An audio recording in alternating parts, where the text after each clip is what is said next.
Hey, folks, this is Sherman Ray, and this is Black Success Magazine, the podcast. And good morning, everybody. This is Sherman Ray, Black Success Magazine, the podcast. It is Friday, folks. And what does that mean? That's right. It's open line Fridays on Black Success Magazine, the podcast. And so, folks, on Fridays, what we do is we open up the phone lines to you. We open up, we've got questions that have been submitted all week long via our email. And today it's just your time.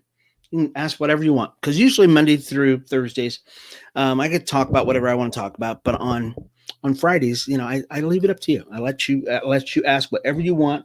So whether you're in our chat room, and or you are on, or you've sent us an email, which a lot of people are really taking advantage of that. So if you want to send us an email, just send us an email at blacksuccessmagazine.com or info at blacksuccessmagazine.com.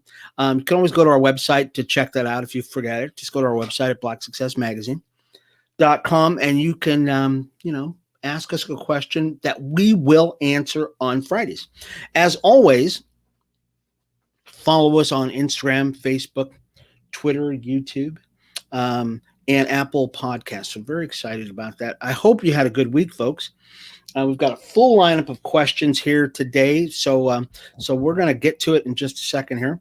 I want to let you guys know about some things that we're doing as a part of of the media group and stuff like that, which we're all a part of here, because that's really what we are. We're a big media outlet. We do a lot of stuff that we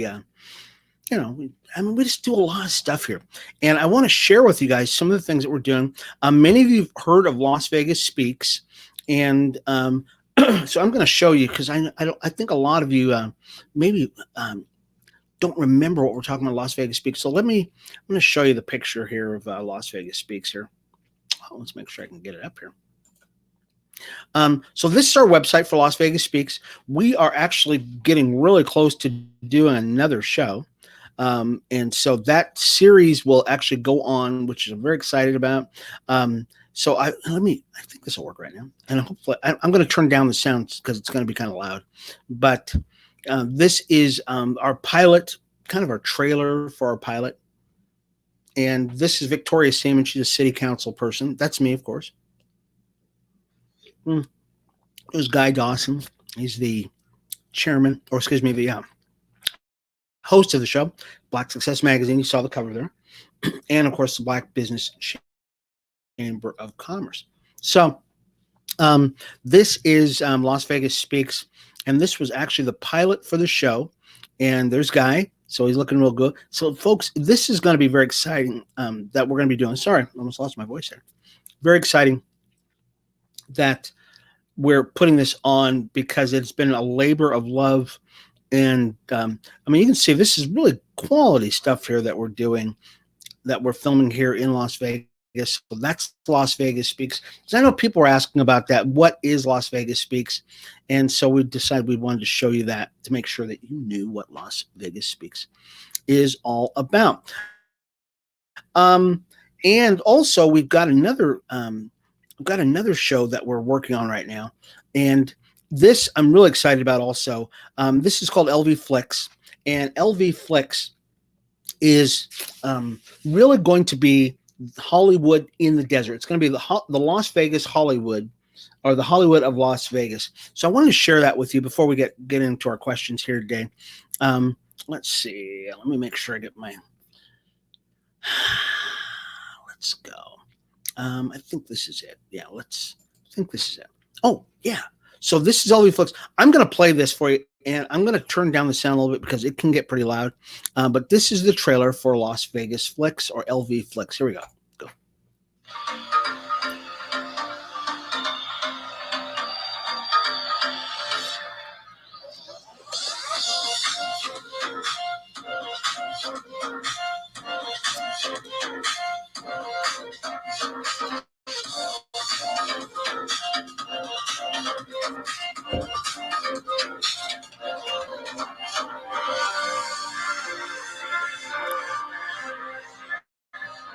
Pretty cool, huh?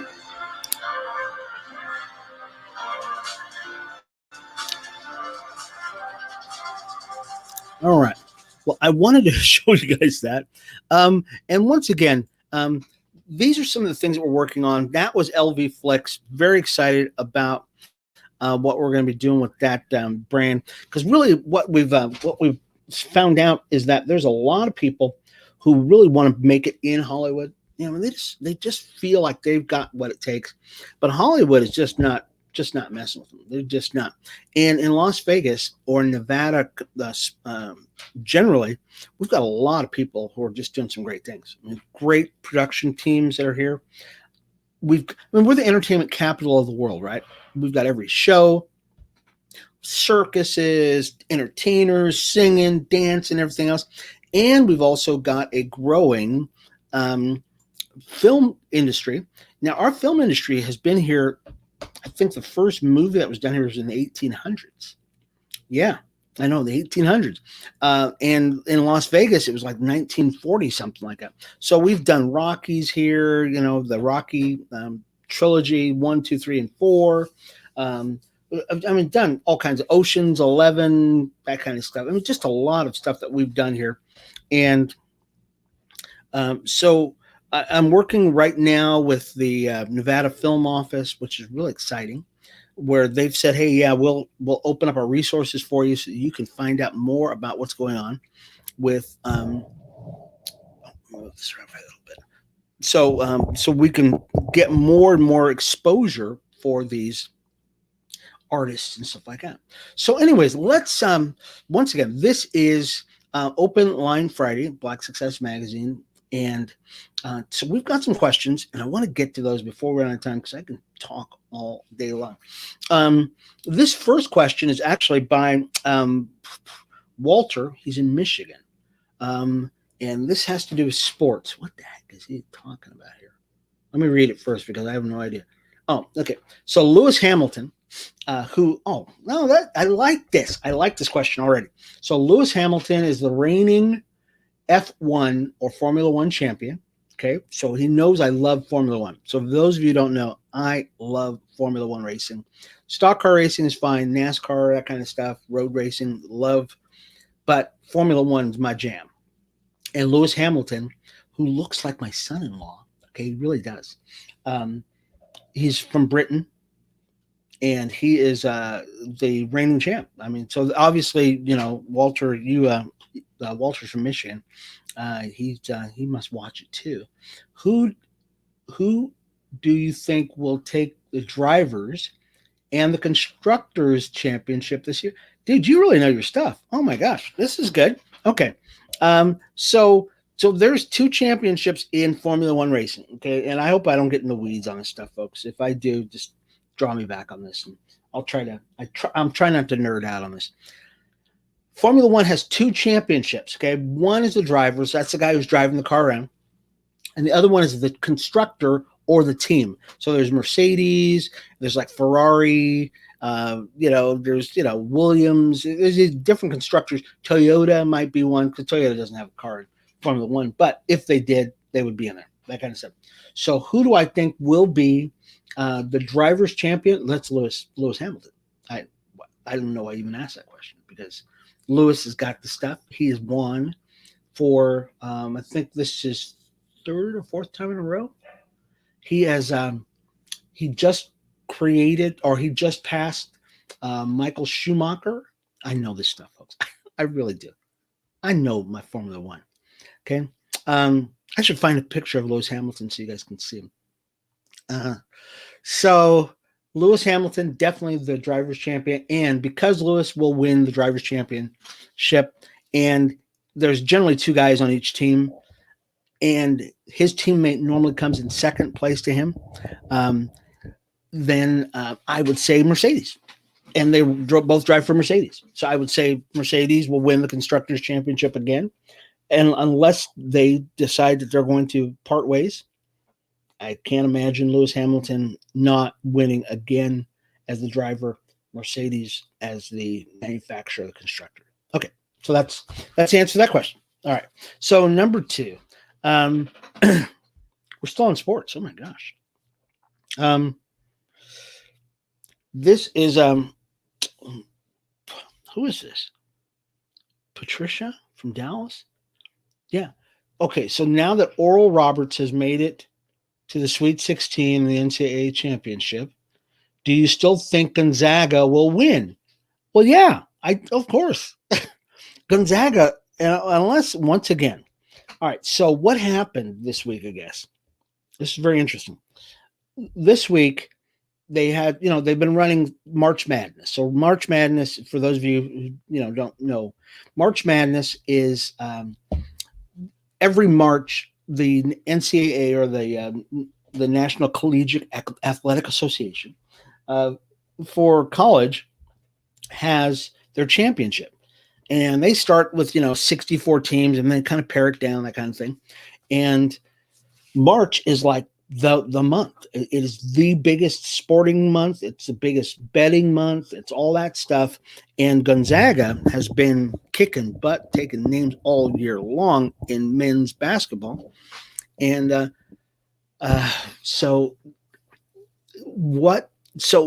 but the weird thing about it is you've had these Christian schools that have come in and they've won, a couple of games. And not just a couple of games, but they've won, thank you. And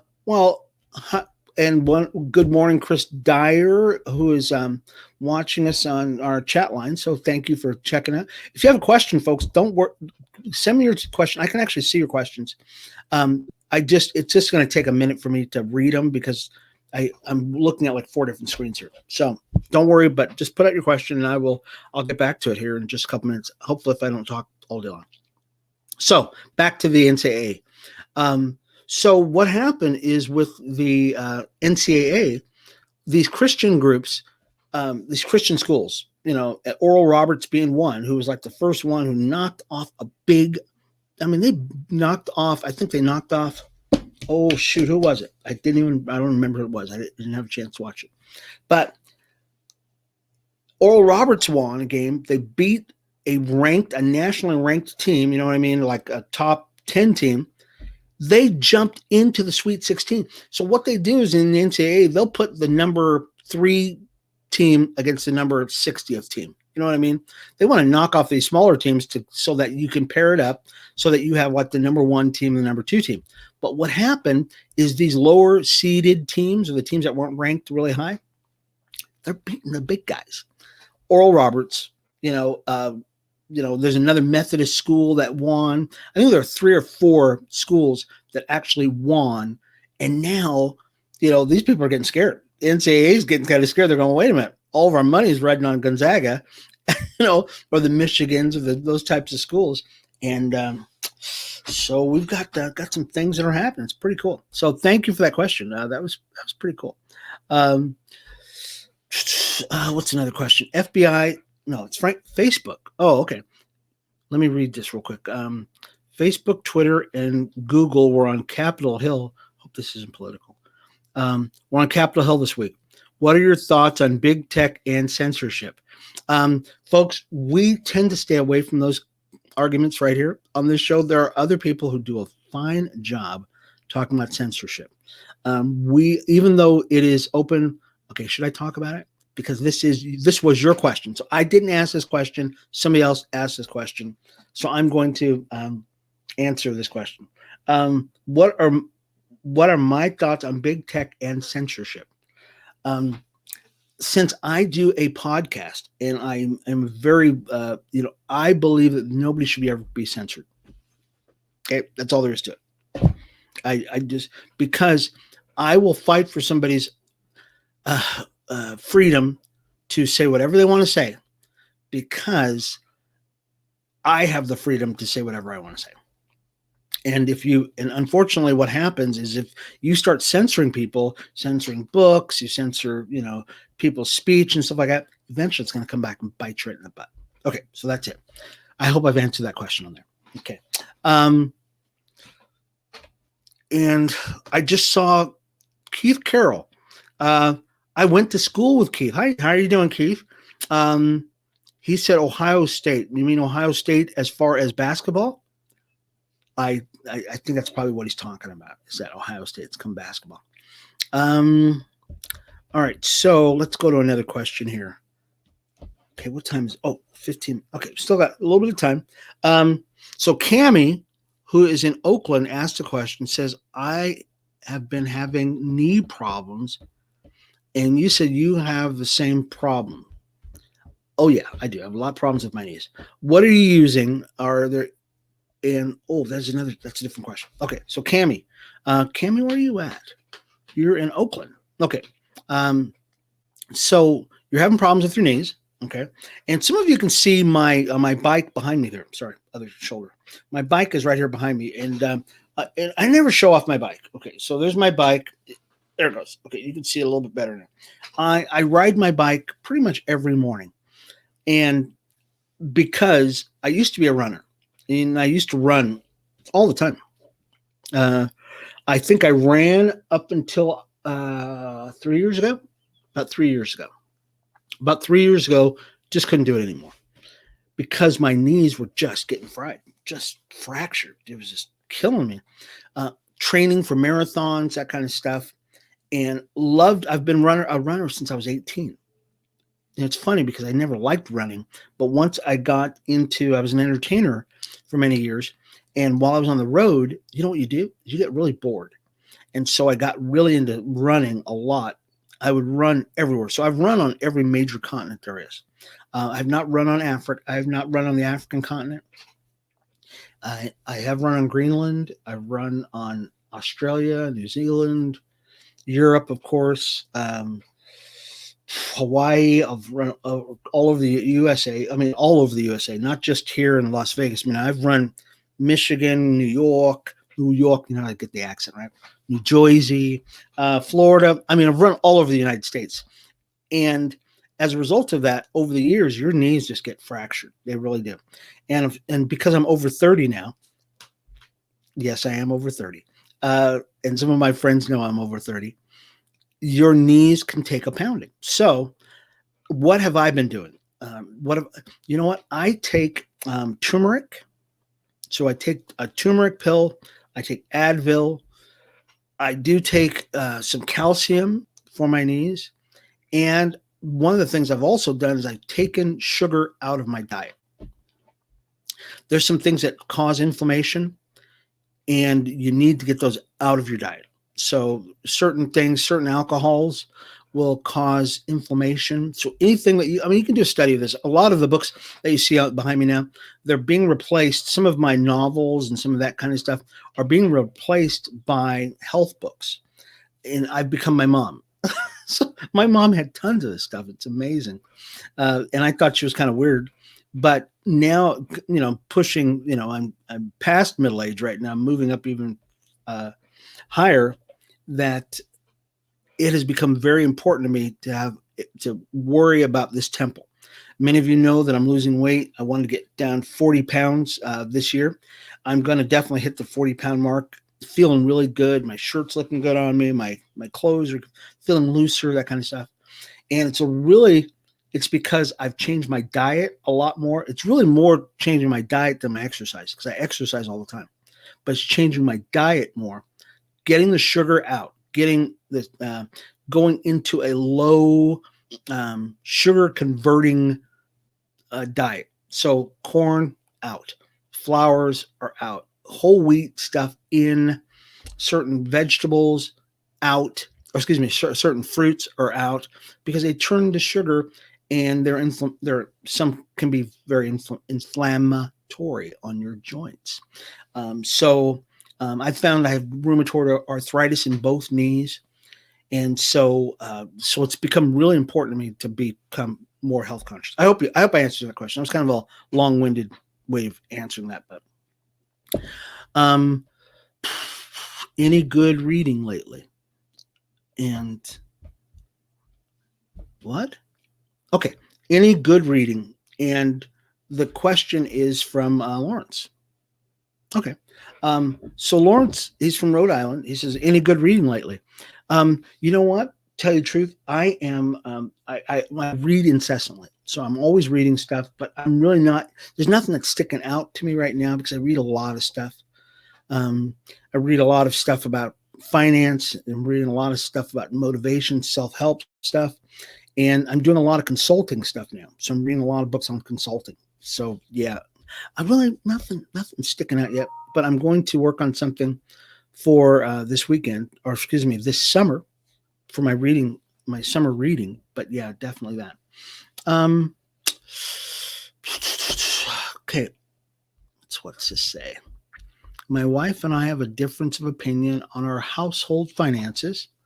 She's the saver, and I'm, well, oh, that's funny. Well, let's say I'm not. Okay, yeah, I think I've seen that before. How do we solve our differences without causing a fight? Uh, okay, who is this? This is huh.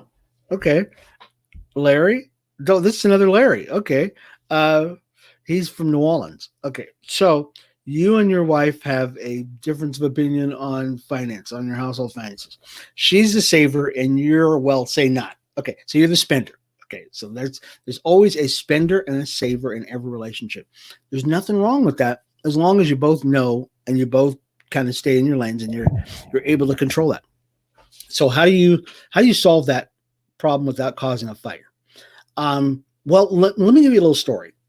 This is funny. It's so funny. Years ago, we went to a bunch of us guys. This was probably 30 years ago. It was almost 30 years ago. We went to the anniversary of my sister-in-law's grandparents. Okay, they were celebrating their 40th year of being married. So all of us newlywed guys, I think I'd just gotten married at the time. So I've been married 30 years now, guys. 30 years. Can you believe that? So I can speak as one who has learned the lesson here, is that we all sat around. So we're at this anniversary, all of us newlywed guys. So we're all young guys. There's probably 5, 6 of us that were newlywed guys. We all sat around my sister-in-law's grandparents, the guy. So we sat around him and we all said, what's your secret to being married for 40 years? Because we all want to know. We all want to be married 40 years. I mean, these folks, they look the same. You know what I mean? They were old. They were all weathered and stuff like that. And just an old couple. If you think about those old paintings that you see that show the old farmhouse people, that's what this couple looked like. They'd been together. They'd gnarled up fingers. They'd kind of been together for years. So we're all sitting there and go, so what's the secret to being married all these years? And the old man's got a cigarette because he was always smoking. He had like a line in his lip right there. I remember this so well. He had a line in his lip here, and where he kept his cigarette. Old guy, weathered, gnarled up fingers, and he goes, I'll give you the secret. It's the secret to being married for 40 years. Because I go to work all week long, smoke a cigarette, and he goes and blows out the cigarette. At the end of the week, get home, she gets the check, I get the stub. And we all went, wow, this is good stuff. I mean, this was one of those times where you go, oh my gosh, this is the secret from on high. You go to like Kathmandu or something, right? You climb up the hill to get that thing, the old sage that's up there with that information. And he goes, at the end of the week, she gets the check, I get the stub. That's the secret right there. So my brother, Larry, yeah, this is our secret. Your secret to not getting marriage is a give and take thing. You cannot be the taker. Okay. You cannot be the taker. You've got to be the giver. Okay. You will live a long and happy life if your wife is happy. That's all there is to it. I'm not gonna sugarcoat it. I'm not gonna say go ahead and do what you want to do, brother. You just do what you want to do. You're the man. Okay. You'll be divorced. That's all. That's all there is to it. Find your happiness in being a servant. Find your happiness in being the guy who says, I give and I give and I give. Your wife will give to you. She's not, women are funny that way. Women will give and give to a man who they know is a giver. But if you are the taker and you are always taking, you're always saying, I want, I got to spend that money, it's going to end in disaster. I wouldn't give a relationship like that a couple of years. It'll be over. Okay. So just give. Okay. So let me give, I think I've got another question here. I got to get this in. Okay. Okay. This question from Letitia says, I don't have time to work on a business plan. Oh, it's a business question. Good. I like this. I don't have time to work on a business plan. I already know what I'm doing. But everyone says I should do one anyways. These are good friends. Convince me. Okay. How much time do I have? Okay. I just have a couple minutes. So our question is, I don't have time to do a business plan. Sorry. My screen just went dark. I don't have time to do a business plan. She knows it all, but all of her friends say for her to do that. Okay. So convince her. Okay. So I'm going to do it very shortly because I don't have a lot of time here. Here's my convincing of you to do a business plan. So first, you have to know what a business plan is. So your business plan is basically your roadmap to your business. Okay. Nobody goes into a business just saying, okay, I'm just going to go and sell something. Okay. You shouldn't. You really need a roadmap. What is you're going to sell? Who are you going to sell it to? How much is it going to cost you? How are you going to make your money back? Okay. It's really kind of it's four basic things to business. Okay. What are you selling? Who are you selling it to? What, how much is it going to cost you? And when are you going to make your money back? Because it's really kind of the roadmap. A business plan is your written down roadmap that shows you all those things. It breaks down everything, demographics, time, demographics, all that stuff. And did I say demographics twice? Yeah, I probably did. And so that, let's say you're going to go into a retail space. Okay, let's say you're going to do a brick and mortar, which is becoming more and more. We're not seeing as many of those anymore. You'll still see them, but it's going to be less. If you're going into a lease space, they're going to want to see your business plan.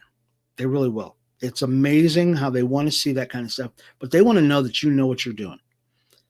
You need to know. You need to show yourself and your mind that you know what you're doing. Just because you say you know what you're doing doesn't really mean you know what you're doing. Okay? Who are you buying your stuff from? How much is it costing you? What's your profit and loss? Okay? When is your break-even point? That kind of stuff. It just gives you a business plan, just kind of gives you a roadmap to where you're going. And let's say in a couple of years from now, you want to have an investor come in to help you with your business. They're going to want to see that too. They're going to want to know that you know what you're talking about. So I know a lot of business is really kind of just paddling just to keep your feet afloat. Yes, there's a lot of that, but there's a lot of thinking that needs to go in place of that. And I suggest for business owners who are going to look at the future and scale their business or get bigger, that they need to put together a business plan, because it is going to help you go to a bank, and that bank will help you develop your business, all the things you need to build, so that when that time comes for you to scale your business and get big, you're going to be able to do that. So I hope that helps you a little bit. I really do. Anyways, folks, that's it for the show today. We're done. I know time flies so quickly here, but if you've got any questions for me for next week, okay, or you want to put a question on here on our chat feature on the show, either you're watching us on YouTube or you're watching us on Facebook or something like that, definitely send me a question and send it to info@blacksuccessmagazine.com. I will read your question on air, just like I did these guys. And I actually have a couple I know I missed a couple of them, but we'll read them next week. We'll read those questions on air. And so don't even worry about it. We will actually do that. So once again, info@blacksuccessmagazine.com. You can always go to our website, blacksuccessmagazine.com, and check us out. We're going to be doing some major updates on the website this weekend, so look for some cool things on it. Follow us once again on Instagram, Facebook, Twitter, YouTube. and on Apple Podcast. Just say to your Alexa smart speaker, say, I want to listen to Black Success Magazine, the podcast. It'll come up. It's a technology. Technology. Once again, this has been Sherman Ray, Black Success Magazine, the podcast. Thank you, folks, so much for being a part of the show. We will see you again next week, Monday, 8:30 in the morning, Pacific Standard Time, for another version or another episode of Black Success Magazine podcast. Take it easy. Bye-bye.